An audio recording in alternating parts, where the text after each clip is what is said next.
Okay, so I'm basically gonna show you how to use a sniffer and how to sniff out gas leaks, okay? But I'm just gonna tell you from experience, as far as the gas leaks, they always come from a fitting or the regulator, okay? So when you get a call or you smelling propane in your own rig, you basically wanna have your leak checker or gas checker. And basically this is the sniff part.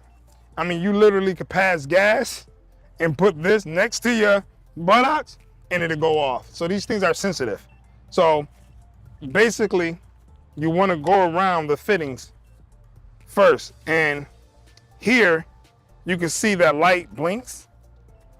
But if it smells gas, all these will light up red and go brrr, so you would know when you got a leak. So at this point, we don't have no leak. We put this on each fitting.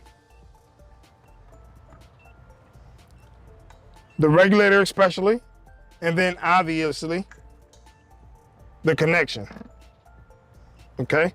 So we safe to say there's no leak here.